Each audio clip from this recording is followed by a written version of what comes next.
Hello dear students, welcome to our channel SS Corner. It's me, Sobi. In the previous video, we have discussed about the reference frame system, the Galilean transformation, proof of Galilean transformation equations, invariance of the transformation of length, acceleration, and we have also discussed whether the transformation of velocity remains invariant under Galilean transformation or not. Okay? So, if you have not watched it yet, then please go to the description. The link is given in the description box. Okay? So today in this video we are going to discuss about the postulates of the special theory of relativity, which was developed by Sir Albert Einstein in 1905. लेकिन special theory of relativity के postulates के बारे में जानने से पहले यह जानना जरूरी है what is the main difference between the Galilean relativity and Einsteinian relativity. In Galilean relativity mass, space and time were considered to be absolute, लेकिन आइंस्टाइन ने टाइम, मास एंड स्पेस को रिलेटिव कंसिडर किए थे. ठीक है, उन्होंने कहा था कि 1, 2, 3, 10, 100, 1000 जितने भी इनर्शियल फ्रेम्स हैं टाइम रिलेटिव रहेगा. कैसे? तो दो पोस्टुलेट्स हैं. चलिए देख लेते हैं पोस्टुलेट्स क्या है. पहला postulates, all the laws of physics mechanical और electromagnetic are the same, that means covariant in all inertial frames in relative uniform translation.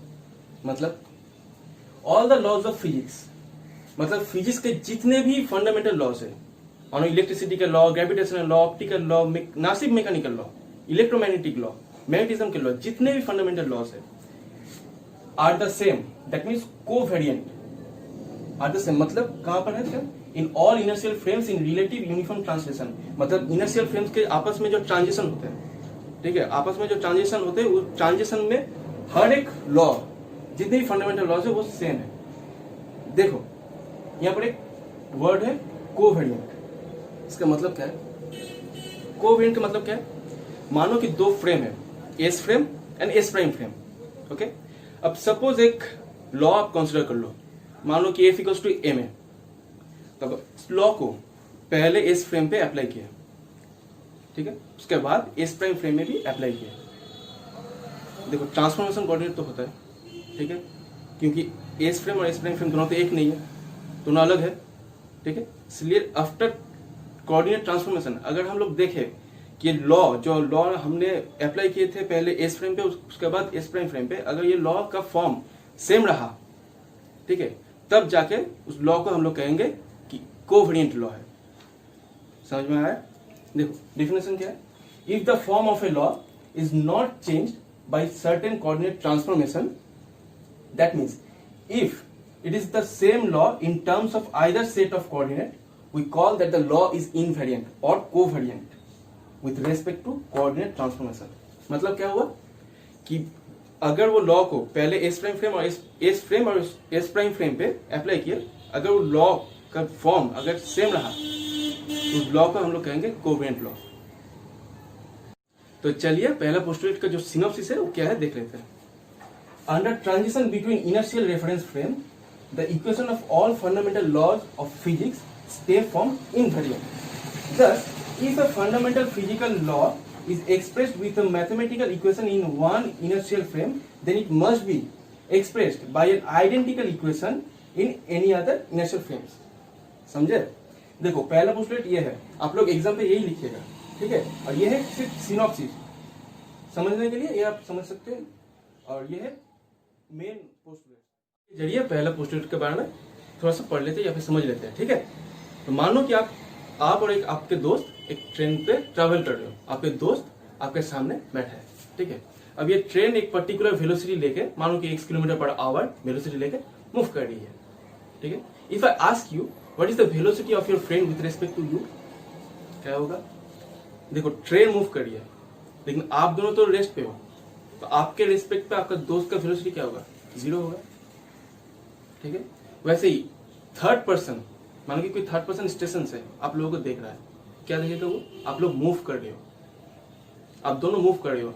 ठीक है, जितने भी पैसेंजर है उनके रेस्पेक्ट पे आप लोग मूव कर रहे हो, लेकिन आपके रेस्पेक्ट पे आपका दोस्त का वेलोसिटी क्या होगा? 0 होगा. मतलब आपके रेस्पेक्ट पे आपका दोस्त रेस्ट पे है, सिमिलरली आपके दोस्त के रेस्पेक्ट पे आप रेस्ट पे हो. समझे? आपके रेस्पेक्ट पे आपका दोस्त रेस्ट पे है, लेकिन थर्ड पर्सन के रेस्पेक्ट पे आप दोनों ही मूव कर रहे हो। यही है रिलेटिविटी। ठीक है, अब चलिए एक दूसरे एग्जांपल पे चलिए। ठीक है, मानो कि दो ट्रेन है।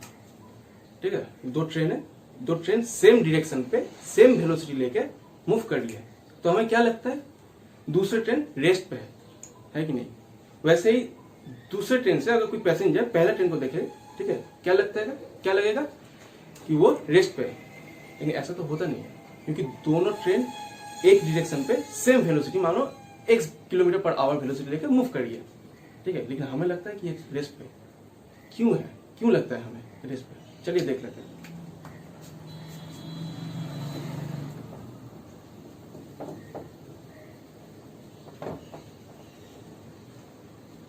हम लोग क्या जानते हैं? The relative velocity of A with respect to B is VAB equals to VA minus VB। Clear? तो मानो कि पहला ट्रेन का वेलोसिटी क्या है? x kilometre per hour. ठीक है, तो ये हो गया x माइनस दूसरा ट्रेन का वेलोसिटी क्या है? सेम डायरेक्शन पे x kilometre per hour, same direction में, इसलिए प्लस x, सेम डायरेक्शन पे इसलिए plus x equals to 0। Velocity क्या हुआ? 0 हुआ, इसलिए हमें लगता है कि वो ट्रेन रेस्ट पे है। समझे? ये था रिलेटिविटी का एक एग्जांपल। सिमिलरली अगर वो दूसरा ट्रेन मतलब सेम डायरेक्शन पे नहीं जाके अगर ऑपोजिट डायरेक्शन पे होता तो क्या होता? कि हमें क्या लगता है कि ऑपोजिट डायरेक्शन से जब कोई ट्रेन आता है, ठीक है, तो क्या लगता है हमें कि वो ट्रेन ज्यादा तेजी से मूव कर रही है कि नहीं? ज्यादा तेजी से मूव करती है। क्यों ऐसा लगता है? ऐसा तो होता नहीं है ना। उसका जो मतलब वेलोसिटी जो है उसका भी x किलोमीटर पर आवर, पहला ट्रेन का भी x किलोमीटर पर आवर है, लेकिन हमें लगता है कि ज्यादा तेजी से मूव कर रही है। क्यों लगती है?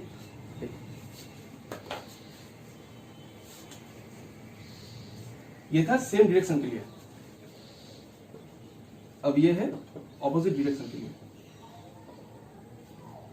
पहला ट्रेन का वेलोसिटी क्या है? x kilometre per our. अब देखो ये क्या है? ऑपोजिट डायरेक्शन, मतलब दूसरा ट्रेन जो है वो ऑपोजिट डायरेक्शन से आ रही है। ऑपोजिट डायरेक्शन मतलब माइनस x, समझे? Equals to x plus x हो गया 2x। तो कंक्लूजन क्या है? कंक्लूजन क्या है? The velocity of the second train is equal to the velocity of the first train plus the velocity of the second train. Similarly, for the velocity of the first train is equal to the velocity of the second train plus velocity of the first train. Velocity of the first train plus velocity of the second train. ठीक है, इसलिए हमें लगता है कि ये train ज्यादा तेजी से मूव कर रही है। हाँ, समझे? देखो सेम डायरेक्शन के लिए x minus plus x, same direction, इसलिए 0 हुआ, इसलिए हमें लगता है कि दूसरा ट्रेन रेस्ट पे है। ठीक है, लेकिन ऑपोजिट डायरेक्शन पे जब होगा तब ये माइनस एक्स होगा, ऑपोजिट डायरेक्शन ऑब्वियसली, इसलिए हमें लगता है कि ज्यादा तेजी से मूव करेगी, क्योंकि x plus x arbitrary velocity है। ठीक है, जरूरत नहीं है कि ये x ही होगा, y z t जो भी हो, x प्लस एक्स मतलब क्या होगा? ये था पहला पोस्टुलेट। अब आते हैं सेकंड पोस्टुलेट पे। स्टेटमेंट क्या है? देखो, the speed of light in free space is the same in all inertial frames and is independent of the motion of the observer or its source. मतलब the speed of light, velocity of light क्या है? 3 into 10⁸ metre पर second. तो second postulate के अनुसार free space पे velocity of light will be same. आप जितने भी इनर्शियल फ्रेम कंसीडर कर लो, मानो कि 1 2 3 10 100 जितने भी आप इनर्शियल फ्रेम कंसीडर कर लो, हर एक फ्रेम से आप देखोगे कि वेलोसिटी ऑफ लाइट सेम रहेगा, दैट इज 3 into 10⁸ मीटर पर second. Okay, and it is independent of the motion of the observer और इट्स सोर्स। मतलब सोर्स रेस्ट पे है या फिर मूव कर रही है, ऑब्जर्वर रेस्ट पे या फिर मूव कर रही है, कोई फर्क नहीं पड़ता, इट इज इंडिपेंडेंट। तो चलिए एक एग्जांपल के जरिए समझ लेते हैं। देखो यहाँ पर एक सोर्स है एस और ये बल्ब, ठीक है, और दो ऑब्जर्वर है, ऑब्जर्वर ए ऑब्जर्वर बी।